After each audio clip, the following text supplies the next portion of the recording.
bem. Depois, sujeito oracional.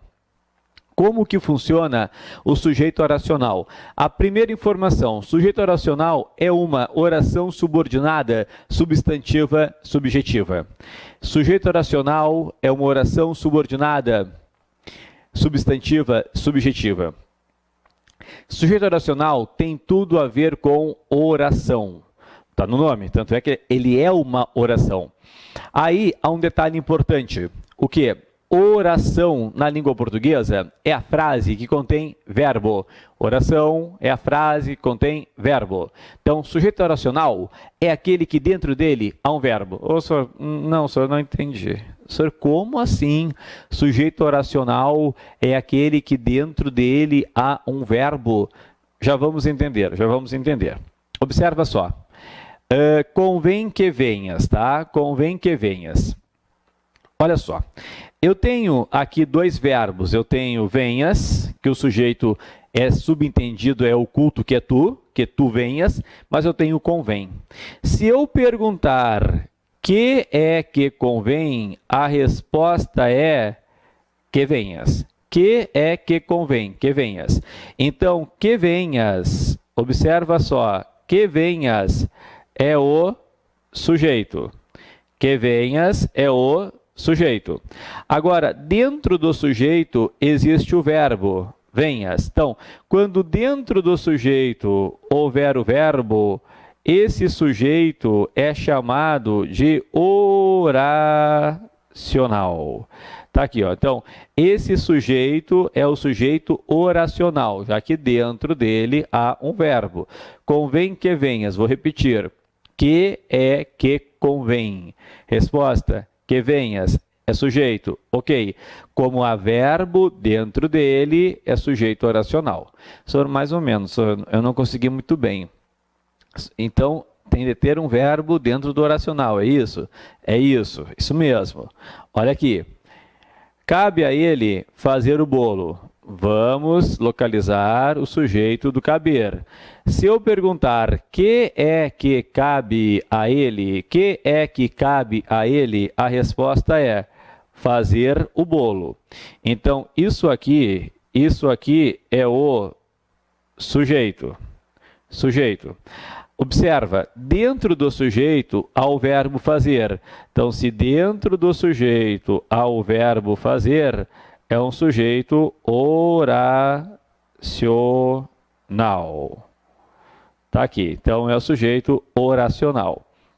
Então, o sujeito do caber é oracional. Que é que cabe a ele fazer o bolo? É a resposta.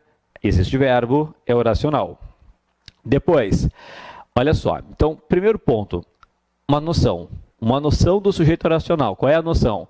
Oracional é aquele que dentro dele há um verbo. Já tenho a noção. Segundo ponto, a regra de concordância do sujeito oracional. Observa só. O verbo que concorda com o sujeito oracional sempre, olha o detalhe, sempre ficará no singular. Então, o verbo que concorda com o sujeito oracional sempre ficará no singular. Então, nota, olha só. Exemplos. Bastam os pais virem, bastam estes copos. Observa só. Se eu perguntar na de cima, vai devagar. Bastam os pais virem. Se eu perguntar, que é que basta? Que é que basta? Resposta: os pais virem. Então, isso aqui tudo é sujeito. Pergunta: existe verbo dentro do sujeito os pais virem, sim ou não? Sim, nós temos o verbo vir. Então, se há verbo dentro do sujeito, isso aqui tudo é o sujeito oracional. Então, aqui eu tenho um sujeito oracional. E aí? O verbo que concorda com o sujeito oracional ficará no singular. Portanto, a forma correta é basta os pais virem. Na de baixo, basta ou bastam estes copos. Se eu perguntar que é que basta, a resposta é estes copos. Observa que na resposta apresentada por nós, estes copos, não há verbo dentro da resposta. Então, isso aqui é um sujeito normal, que está no plural. Então, o verbo terá de concordar. Portanto, o certo é bastam estes copos. Notou a diferença? Na de cima, que é que basta os pais virem? Dentro do sujeito há verbo, sujeito oracional. Aí vem a regra. O verbo que concorda com o sujeito oracional sempre ficará no singular. Por isso que é basta. Na de baixo, que é que basta? Estes copos. Na resposta apresentada, não há verbo. Se não há verbo, é um sujeito normal que está no plural. Portanto, bastam. Bastam estes copos. Ok? Vamos continuar.